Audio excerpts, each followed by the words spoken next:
Hello, ladies and gentlemen, and welcome to another episode, another ChessRabbitt video. I haven't done videos in a while, but we're going to do this one. And I played in a chess.com, one of the sites I joined. Chess.com wanted me to play in an event against the Russians called the Under 1450 Russian Open Russian. And I joined up. And I was paired with a guy on board 6. And these are the two games that you will see that I was paired up with. And I beat this guy. The first game that ended first, they both started at the same time. But the game that ended first ended, well, I sort of got a piece late in the game, late in the middle game. And I changed, after doing some analysis, I changed plans. So that probably looked a little strange to my opponent, but you usually in these correspondence games, you're supposed to, as all rats puts it, you should look at each position for maybe like an hour and write down all your thoughts on all the positions and move different pieces and all of these things, and then you can do some really deep analysis of these games. I do that. Not really. To a point, I do it, but for the most part, I do not spend an hour on each move. I usually write out a plan that I'm going to follow, and then my moves are according to the plan. And stuff, in case of things like a recapture or obviously a attacked piece or something like that, you have to delay your plan a couple of moves and restructure your pieces. But the plan itself usually remains the same throughout the entire game, although the plan isn't realized for maybe, I don't know, 5 or 6 moves down the road after your opponent does his plans and attacks your pieces or whatever. So anyway, this is what we're going to see here is an attack, a change of a plan. So I open the game with d4 like I usually do, and we have d5. By the way, my opponent is called DED53. His rating is 1370 at this on this board 6. I play c4, of course. D takes c4, knight c3, e6, knight f3, knight c6, bishop f4. I usually go either one of 3 moves here: bishop f4, or I usually go e3, or you can go with the other move that I have done a couple of times, e4, and then when knight f6, bishop takes c4, and continue on with the game like that. In this game, of course, I want to put the bishop. I probably was planning on putting my pawn on e3 anyway, so I want to put the bishop outside the pawn chain. So bishop f4, bishop b4, e3, knight f6. Here we have some standard opening moves. My opponent could have followed up his opening development with knight g e7, and then I would have taken on the pawn at c4, and we would have still been in book, and we would have continued in that way. But my opponent here plays knight f6, so I of course take the pawn back. Bishop c4, a6, obviously planning on moving his pawn to b7 to b5 to attack the bishop. So I don't have to move it now. I will wait a move or 2 before that happens. Wait till he actually moves to b5 before I move the bishop. So here I castle h6, probably planning on doing the same thing. Here a good move is what I usually do, is play h6. So when this pawn goes to g7, or this knight comes to h5 to attack the bishop, I just move the bishop down here at a2, and everything is fine. So I usually play the move h3 here. I haven't looked at this game since then. I haven't looked at it, haven't analyzed it or anything, so I really don't know what I'm going to be playing here. And that's kind of funny because when I look at these games again, usually what I played is not what I'm thinking at the time that I'm doing the analysis. I usually have like 2 different thoughts. So yeah, okay, h3. But that's kind of interesting. I think that you would look at a game, you play a game, you write down all your thoughts and all of that, and then when you go back to look at it sometime later, you have a whole different idea of how that the same position would be played. And I find that a little curious. And I wonder if grandmasters go through that or other chess people go through that. When you look at a position, then when you look at it again, you see a whole another plan that you could have went and I don't know. Maybe that's the right plan. Maybe it isn't. Maybe the one you played on the board was the right plan. Maybe both of your plans were wrong.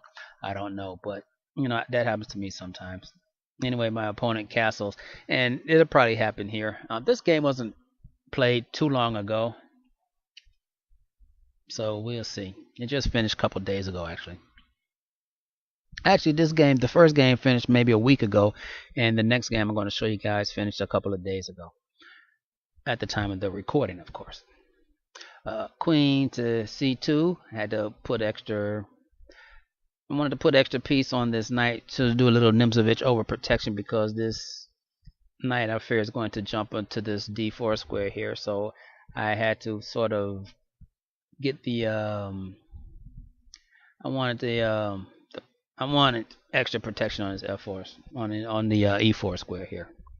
So that's why I moved the knight. And plus it connects the rooks, and I can move my rooks to c1 and e1 and d1 and go from there. b5. So b5 has been played, and now I can move my bishop back to d3, again protecting this e4 square here. And here's where I had the change of plan here. I put it on d3, but I also noticed in this position that his knight, that I can pin the knight to the rook. But in order to do that, I have to move my bishop from d3 to, oops, not that far down, from d3 to e2 and put it on f3 to attack that pinned knight. So I sort of had a at this moment, that's when I had to change a plan, and I decided to put this bishop on d3 and put it on f3, and in order to do that I have to move it here and then move the knight out of the way. So that plan takes a little bit of time to do, but that was my ultimate plan, and that I actually carried out in this game, and you will see. Bishop d7, that didn't matter, that this bishop here is sort of, I'm pinning that knight to the rook. I still was going to go with my plan of putting the bishop, even if just to trade the light square bishops, because I don't want this bishop on this long diagonal here aiming at this g2 square. So yeah, I didn't change my plan, and I often play that same plan in blitz also when it comes to these light square bishops, especially when you fee and kindle a bishop. That's what I do. So I play pretty much all these games and positions the same. And there's a chess guy on YouTube, John Bartholomew, who says if your results are not what they should be, and maybe you should change your openings. So that's what I'm starting to do now, is beginning to change my openings, is both white and black. So we shall see. Well, maybe not as white so much, but as black, I'm beginning to change my openings to the King's Indian defense or Perk's defense or something like that. So set up that design. I may start doing it for white, also the King's Indian attack. We shall see. But d4 right now is my stable, and these are sort of the positions you come up with. Bishop e2, again going with my plan to put the bishop on f3. Rook e8, not really worried about that rook, he's developing it, but it's on a closed diagonal right here. Better for him right now would probably be to develop his rooks on this half open d file, while my rooks would be better on his half open c file for me. But I don't know what his plans or strategy is at this time. I know I'm just going after this pawn in the square here, which is why for me the half open c file is the best file for me to operate on. a3, this knight is going to have to do something. It's going to have to move. I mean, not the knight, the bishop. So the bishop's going to have to do something. It's going to have to move. It's going to have to capture. It's going to have to do something. I don't want it sitting there forever. So he doesn't move, of course. So now that my knight really isn't pinned, I can move it somewhere else. And this, like I said, the idea for this bishop to go to f3 is still alive. Right now, this bishop can attack the e4 square, so I can move my knight here and probably trade here. And then when he moves his knight to expose his bishop to my queen, if my opponent decides to trade here, I can always move my queen back out the way and continue with the plan of putting the bishop at f3. So he takes, queen takes e4, bishop d6.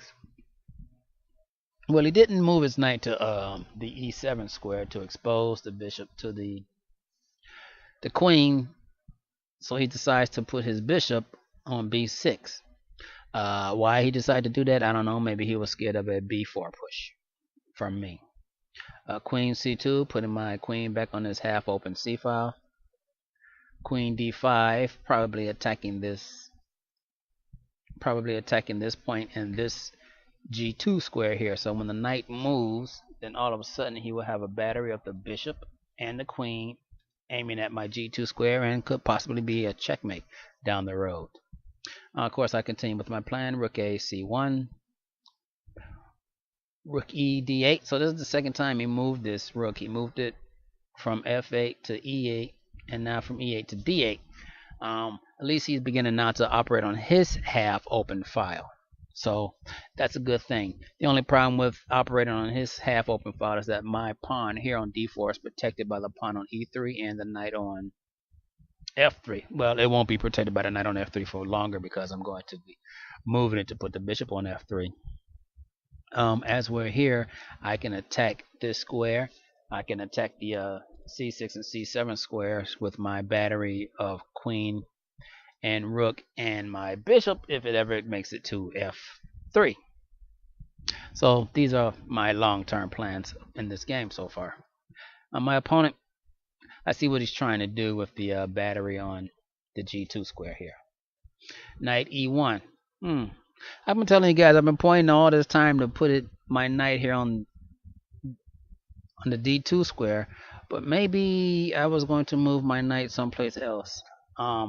Once I put the bishop here, this queen moves away. Maybe I was going to try to put the knight on the the d3 square, and then to this square to attack the bishop.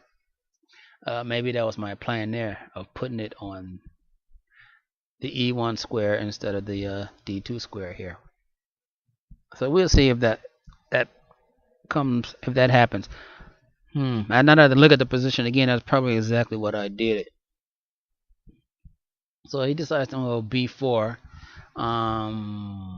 Maybe if I take, my opponent probably is thinking if I take on b4, we go to new variation, he takes, his knight is attacking my queen, and then I have no where really to put my queen except maybe on the b1 square to make way for my rook.